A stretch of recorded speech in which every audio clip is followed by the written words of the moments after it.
우리 한번 힘차게 외쳐보고 예배합시다. 최고의 하나님께 최선의 예배를, 최고의 하나님께 최선의 예배를. 할렐루야. 우리가 최선의 예배를 드리는 영적 예배자가 되기 위해서 우리 매주 성경에 등장하는 위대한 예배자로 한 사람 한 사람 호출해서 만나고 있는데요. 지난 주일에는 광야에 쫓기던 인생이었던 다윗을 만났었죠. 여호와여, 내 평생에 한 가지 소원이 있나이다. 하나님의 성전에 올라가서 여호와의 아름다우심을 보며 그곳에서 당신을 사모하는 것입니다. 그것이 평생의 소원이었던 다윗이었죠. 그리고 저는 이번 주에 또 다른 인물을 마음속에 염두해 두고 설교를 준비하려고 하는데 자꾸 다윗이라는 분이 저한테 대화를 걸어오는 거예요. 유 목사님, 제가 미래로 교회 성도들에게 하고 싶은 말이 많아요. 우리 미래로 교회 성도들이 꼭 들어야 될 얘기들이 참 많고 많아요. 기회가 된다면, 성령님께서 목사님의 마음에 감동을 주신다면 저를 좀 한동안 예배 시간에 좀 불러주세요. 그런 마음을 자꾸 저한테 주셔서 앞으로 몇 주 동안 진짜 영적인 예배자로 사셨던 다윗을 통해서 우리 교회가 하나님의 음성을 듣는 시간을 좀 가져야 되겠다, 그런 마음을 갖게 되었어요.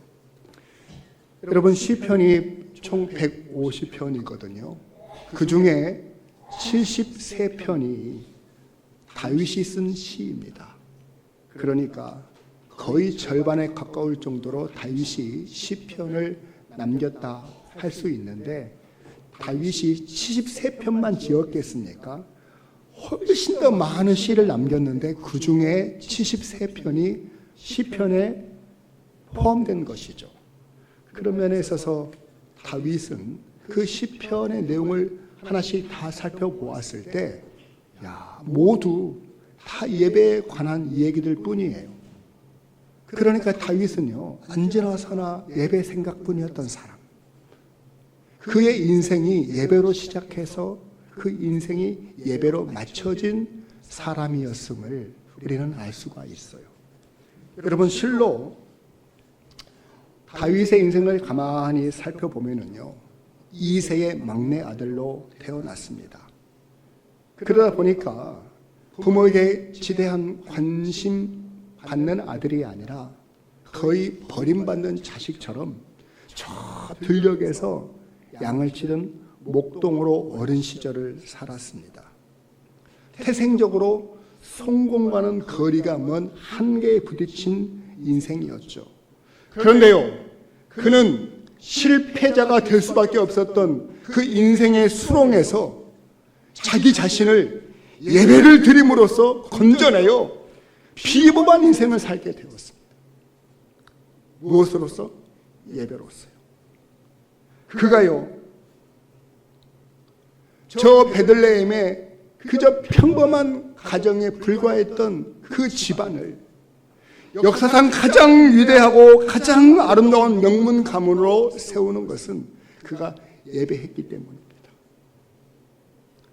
그가 훗날 왕이 되어 기울어져 가던 나라를 일으켜 세웠을 뿐 아니라 전례 없는 강국으로 세운 그 비결은 다윗이 예배했기 때문입니다.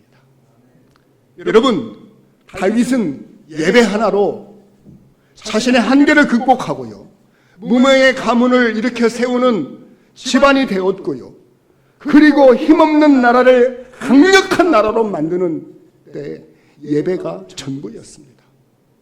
그러니까 우리가 누구에게 예배를 배울 수 있겠습니까? 진짜 영적 예배자가 되고 싶다면 다윗 말고 우리에게 예배를 진심으로 가르쳐줄 선배가 있을까? 다윗이 비록 3000년 전 사람이지만 오늘 이 시간에 우리 예배당 안에 25주년을 맞이한 미래로 교회에서 그 이름이 회자되어지는 단 한 가지 이유는 그가 예배에 진심이었던 사람이었기 때문입니다. 따라서 우리가 월시핑 크리스찬, 예배하는 성도가 되기 위해서, 월시핑 홈, 우리가 진정으로 하나님이 기뻐하시는 예배하는 가정이 되기 위해서, 월시핑 처치, 하나님이 가장 영광 받으시는, 최고 하나님께 영광을 드리는 우리 교회가 되어지기 위해서 우리가 오늘 시편 57편에 나오는 다윗의 모습을 통해 상황불문의 예배자였구나, 이것을 깨닫고 배우는 시간 되실 수 있기를 주의 이름으로 축원을 드리겠습니다. 오늘 본문이 있는 57편의 표제를 보면은요, 이렇게 되어 있어요. 다윗의 믹담시, 인도자를 따라 알다스헷에 맞춘 노래. 다윗이 사울을 피하여 굴 안에 있을 때에라고 되어 있습니다. 이 믹담이라고 하는 말은 황금처럼, 보석처럼 귀한 교훈이다라고 할 때 쓰이는 말이고요. 알다스헷이라고 하는 이 말은 이 시가 어떤 구조와 형태로 되어 있는지를 알려주는 말인데, 나를 멸망에서 구하소서라고 하는 뜻을 가지고 있어요. 그러니까 멸망 중에 아주 긴급한 상황 속에서 구조를 요청할 때 부르던 노래의 형식이다, 이렇게 보시면 되겠습니다. 그런데 그 때와 상황이 어디라고요? 다윗이 사울을 피하여 어디에 있을 때? 굴에 있을 때. 여러분, 다윗이 굴에 숨었을 때, 야, 이제 나 살만하겠다, 야, 이제 나 아이고 걱정 없다, 너무너무 편안하다, 그런 상황이었을까요? 아니죠. 바깥에서 인기척이라도 날까, 온통 이 청력이 온갖 빛이 들어오는 저 굴 밖을 향해서 다 쏟아져 있고요. 온 몸의 육감이 혹시 바스락거리는 소리라도 들릴까 싶어가지고 가장 민감하고 긴급한 상황 속에 몰려있던 상황이 아니었을까요? 그런 상황 속에서 주님, 이 멸망의 자리에서 저 좀 구해 주십시오 라고 하는 형식을 가지고 노래를 했더니, 이 노래가요, 후손들과 모든 성도들에게 보석처럼 귀한 보물이 되었고 교훈이 되었다 라는 뜻이 아니겠습니까? 여러분, 사람이라는 게요, 예배를 드리려고 할 때 예배 드리기 좋은 상황이 있고, 예배하기에는 참 힘들고 곤란한 상황이 있잖아요. 보통 사람들은 예배 드리기 곤란한 상황에서는 예배를 접고, 예배 드릴만 하다, 그렇게 상황이 파악되어지면 예배를 드리는 게 일반적인데요. 다윗은 우리가 아무리 생각해봐도 도무지 예배할 수 없는 상황인데 예배를 생각하고 있다는 겁니다. 예배를 드리려고 마음먹고 있다는 것입니다. 즉, 상황을 불문하고 예배자로 살았다는 것입니다. 만약에 여러분, 다윗이 나는 좋은 상황에서만 예배할 거야, 그랬으면 다윗은 평생 예배를 몇 번 드리지 못하고 죽었을 것입니다. 여러분, 다윗이라고 하는 인생을 간단히 한번 살펴보면은요, 그가요, 성경에 그렇게 흔하디 흔한 기적을 한 번도 생활 속에서 경험해 본 사람이 아니에요. 모세처럼 홍해가 쫙 갈라지는 기적을 아니에요. 여호수아처럼 무너뜨리려고 상대하는 여리고 성이, 그 큰 성이 자기 눈앞에서 와르르 무너지는 그 기적이 아니에요. 엘리야처럼 기도했더니 막 하늘에서 불이 막 떨어지는 그 기적이, 평생 그런 일이 한 번도 없었다고요. 히스기야처럼 죽을 병에 걸렸는데 기도했더니 그 병이 사라졌다, 그런 경험이 없었다고요. 베드로처럼 바다 위를 걷는 그런 초자연적인 기적은 그는 평생 그런 기적이 한 번도 있잖아. 그러니까 우리처럼 아주 평범하기 짝이 없는 너무 평범한 사람이었는데 그가 비범하기 짝이 없는 사람이 된 것은 다른 데 있지 않습니다. 그는 어떠한 상황 속에서도 예배하는 자였기 때문에 그렇습니다. 그러니까 예배는요, 평범한 사람을 비범하게 만드는 능력이 있습니다. 다윗이 비범해서 예배를 드리는 것이 아니고 예배 드리는 다윗을, 평범하기 짝이 없는 다윗을 비범하게 만들었다는 사실을 저와 여러분들이 이 사실을 통해서 기억하실 수 있기를 주의 이름으로 축원을 드립니다. 만약 다윗이 나는 예배할 상황에서만 예배할 거야 마음을 먹었으면요, 그는 어린 시절 하루도 예배할 수 없는 사람이었을 것입니다. 아까도 말씀드렸지만 그는 집안의 막내 아들로 태어나서 버림받듯 집안에서 쫓겨나듯 먼 들녘을 다니고 들판을 다니면서 양들과 함께 지내던 자식이었습니다. 어제와 오늘이 다를 것이 없고 내일도 오늘과 별 다를 것이 없는 그저 매일의 똑같은 일들이 반복되어지는 평범한 어린아이. 집을 떠나 있으니 부모에게 사랑을 받았겠습니까? 형들처럼 성공할 수 있는 위대한 선지자 사무엘에게 간택받을 수 있는 기회조차도 말살되어진 그런 상황. 그리고요, 친구가 있었겠습니까? 하늘의 별을 친구 삼아 노래하고 외롭게 살던 그 어린 시절을 보냈을 다윗이 언제 예배할 수가 있었겠어요? 언제 예배할 수가 있었겠어요? 그리고 그가 청년의 때에 지난주도 말씀드린 바와 같이 최소 10년, 길게는 14년을 나라를 살리는 위대한 장수였고 구국의 1등 수여자인데요, 그가 쫓겨나서 광야를 배회하기를 10년, 14년이라고 했습니다. 그 세월 동안 어디 예배를 드릴 수가 있었겠어요?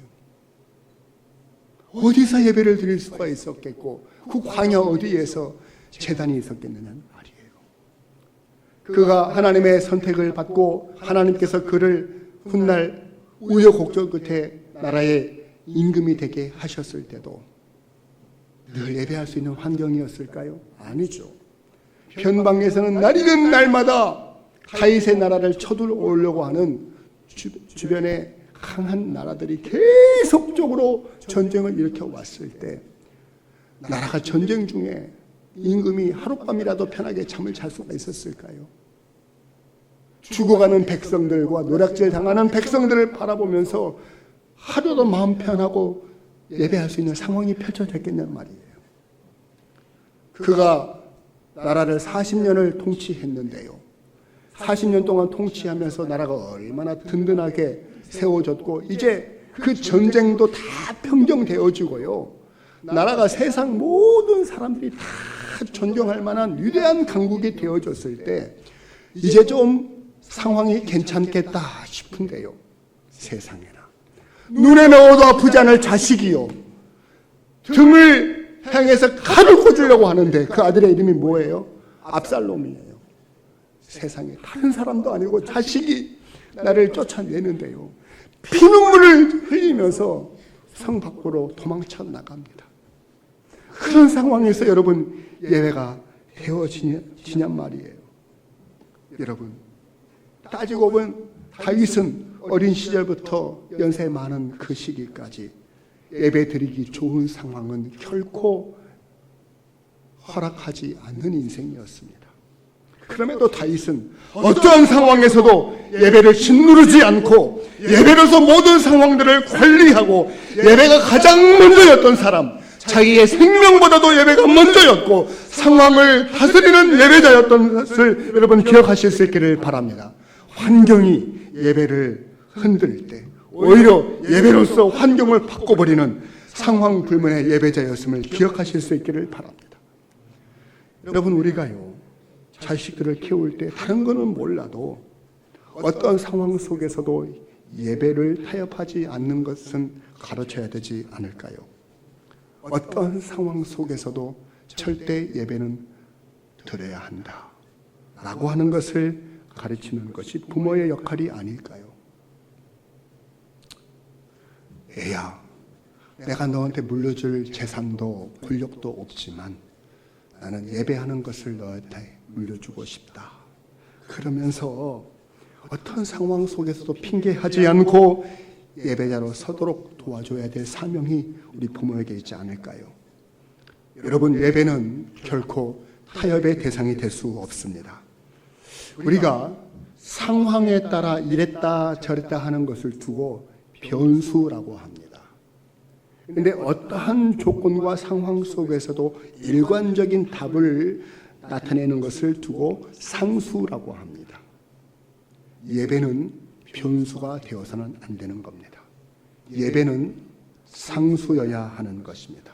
그런데 믿는 부모라면서 자식에게 예배를 상수가 아닌 변수로 가르치는 오늘날 부모들이 얼마나 많은지 모릅니다. 자, 한 가지 예를 들어볼게요. 얘야, 너 지금 고등학생 아니니? 고등학생이 예배하는 일에 죄송해요. 예배하는 일이 아니라 공부하는 일에 집중해야지. 네가 지금 주일날 어디 교회를 간다고? 네! 예배는 폐학하면 얼마든지 드릴 수가 있어. 네가 지금 피곤하니까 주일 아침에 조금 1시간 더 늦잠 자고 학원 가는 길에 핸드폰에 유튜브로 예배를 드리고 가서 공부해.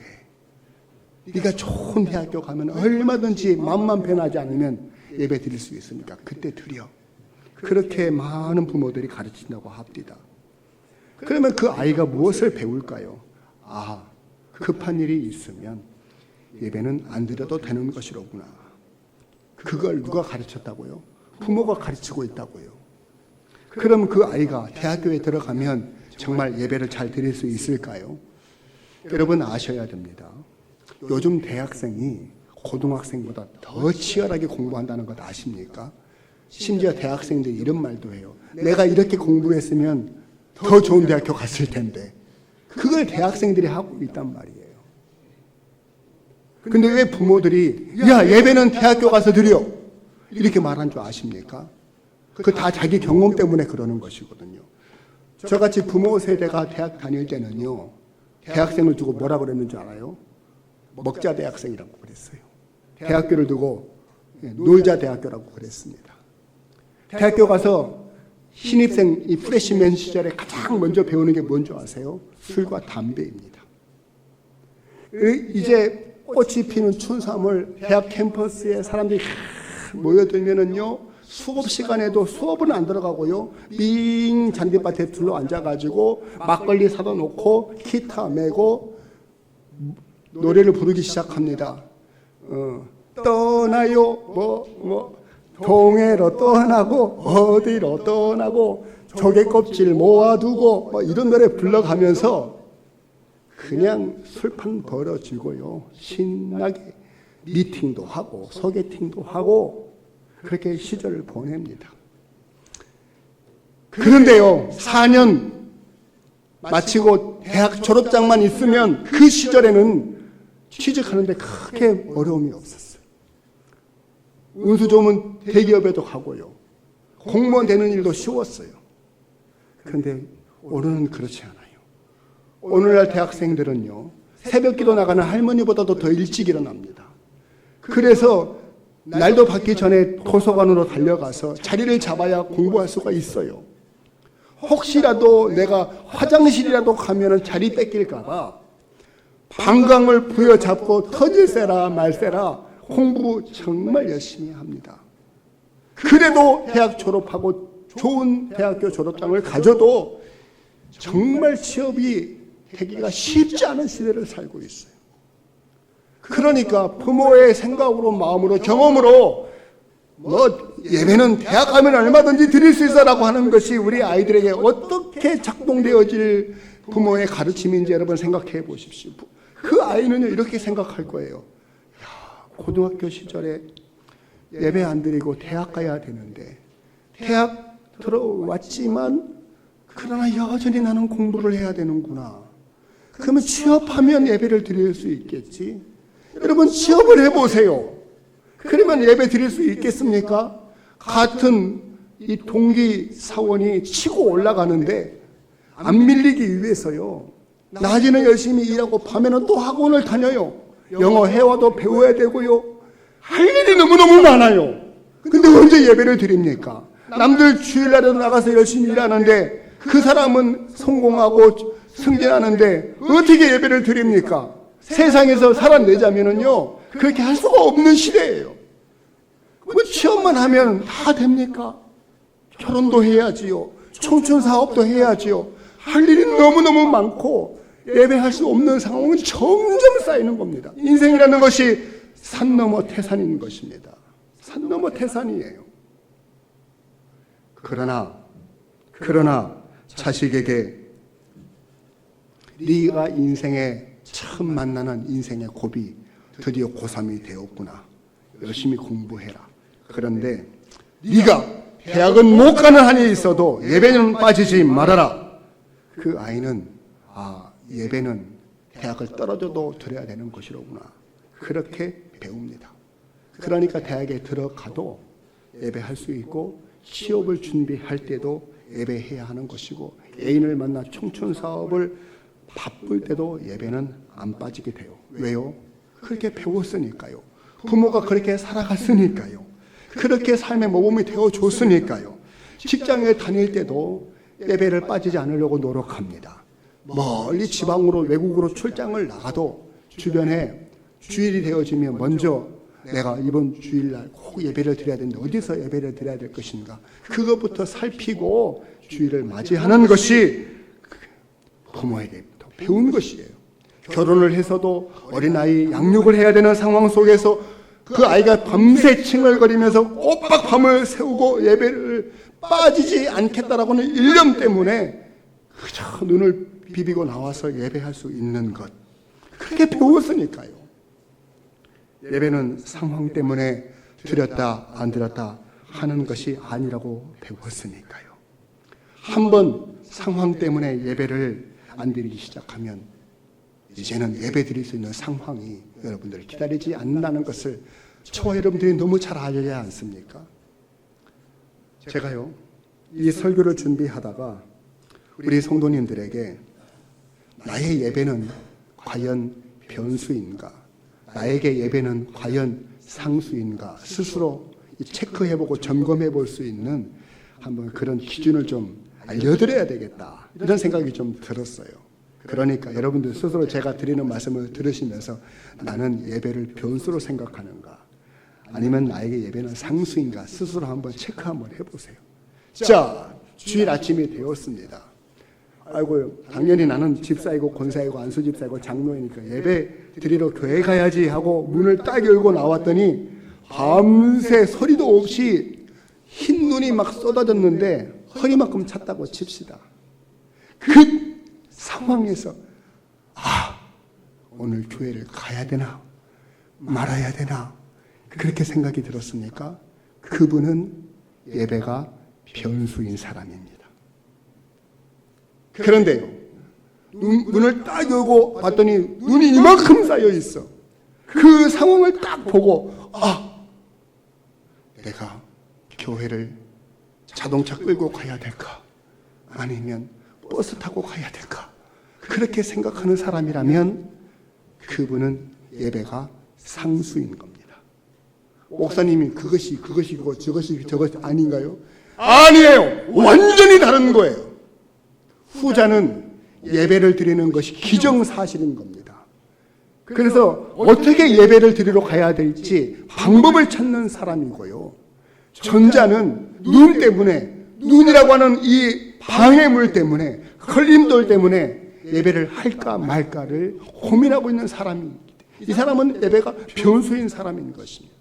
이러면 아멘 하실 수 있기를 바랍니다. 여러분 생각하십시오. 제가 가끔 드리는 말씀이 있잖아요. 사랑하면 방법을 찾고 사랑하지 않으면 핑계를 찾는다. 여러분, 예배를 두고 방법을 찾습니까? 아니면 예배를 드릴까 말까 핑계를 찾고 계십니까? 거기에서 갈리는 거예요. 물론 예외가 있습니다. 주일날 예배 시간에 출근을 해서 그 자리에서 나라를 굴려가는 일을 한다든지, 회사를 굴려가는 일을 해야 된다든지, 병원에서 정말 고통 중에 있는 환우들을 돌봐야 되는 그 직업을 가진 사람이라면 그 자리에서 자기의 직업을 통해 예배하는 사람도 있고요. 심신이 많이 연약해져서 병원에 누워 계시는 환우들에게는 예외가 되겠지만, 만약에 오늘 몸이 좀 찌뿌둥하네, 아이고 어젯밤에 과음을 했더니 몸이 아니다 나네, 아이고 내가 그런 소리 듣고 나 못 가 예배. 그래서 상황을 따져보고 예배를 할까 말까를 고민하는 순간 그것은 예배가 변수가 되는 것입니다. 여러분, 여러분들이 예배를 할까 말까를 가지고 고민하는 순간 그 예배를 받으시는 하나님의 입장을 생각해 보시자고요. 하나님은 그런 여러분들에게 무엇을 고민하실까요? 예배를 변수로 생각하고 오늘 예배를 할까 말까를 고민하는 사람을 향해서 하나님은 무슨 생각을 하시겠느냐고요. 저 인간한테 내가 복을 줄까 말까를 생각하시겠죠. 그런데 어떤 상황이라 할지라도 내가 어떻게 가지? 어떻게 내가 예배를 해야 되지? 라고 고민하는 사람에게는요, 하나님께서 옳지, 내가 오늘 이만큼 은혜를 준비했는데 저 사람한테는 보너스로, 갑절로, 이때 아멘 좀 하셔야 되지 않을까요? 여러분, 하나님의 마음을 여러분들이 읽으신다면 우리는 결코 예배를 포기할 수 없는 존재들이 되는 거예요. 상황은 하나님이 다스리십니다. 여러분들에게 요구하시는 것은 예배에 대한 믿음이 되는 줄로 믿으시면 아멘 하실 수 있기를 바랍니다. 우리가 예배가 흔들리지 아니하면은요, 아무리 비가 내리고 창수가 터져도 그 반석 위에 지어진 집은 무너지지 않듯이 우리가 이 예배를 통해서 예수 그리스도가 나의 주인 되심을 믿고 선포하면서 예배하게 되어진다면 우리 주님께서 여러분의 인생을 반석 위에 세워진 집처럼 흔들리지 않는 그런 인생으로 변화시켜 주실 줄로 믿습니다. 그러므로 예배를 통해서 환경을 다스리셔야지, 환경이 예배를 흔들리지 않도록 항상 예배가 상수가 되시는 여러분들 되실 수 있기를 주의 이름으로 축원을 드립니다. 사랑하는 성도 여러분, 다윗은 상황을 따져서 예배했던 사람이 아니라는 것을 오늘 본문 7절에서 얘기해 주고 있는데, 같이 한번 읽겠습니다. 시작. 하나님이여, 내 마음이 확정되었고 내 마음이 확정되었사오니 내가 노래하고 내가 찬송하리이다. 하나님, 지금 내 앞에 마치 사냥꾼이 올무를 놓고 덫을 놓고 짐승들을 기다리는 것처럼 내가 가는 길에 원수들이 그물을 치고 저를 기다리고 있지만, 이런 상황 속에서 내 마음이 확정되었습니다. 하나님께 예배하기로, 하나님 웅덩이를 깊게 파놓고 내가 달려가는 길에 내가 빠지기를 기다리는 저 원수들이 나를 기다리고 있지만 내 마음은 확정되고 내 영혼은 확정되었습니다. 내가 하나님께 예배하기로, 오늘 내가 출근하지 않고 하나님 앞에 예배하는 것이, 내가 회사에서 잘리는 일이 있을지라도 내가 하나님 앞에 예배하기로 확정하였습니다. 하나님 아버지, 내가 월요일날 시험이 있지만 그러나 내가 시험 공부 한두 자리 더 한다고 내 인생이 변화되는 것이 아니라 내 인생의 주인은 하나님께 있으니 그런 상황 속에서도 내가 하나님께 예배를 포기하지 않고 예배하기로 확정되고 확정되었습니다. 내 인생 책임져 주십시오 라고 하는 자들에게 하나님은 결코 외면치 않냐고 은혜를 베풀어 주실 줄로 믿습니다. 사랑하는 성도 여러분, 모든 상황을 예배하는 자로 살아내십시다. 상황 앞에 예배가 지지 않고 예배로 상황을 극복해내고 이겨내시는 우리 모든 성도님들 되실 수 있기를 주의 이름으로 축원을 드립니다. 기도하십시다.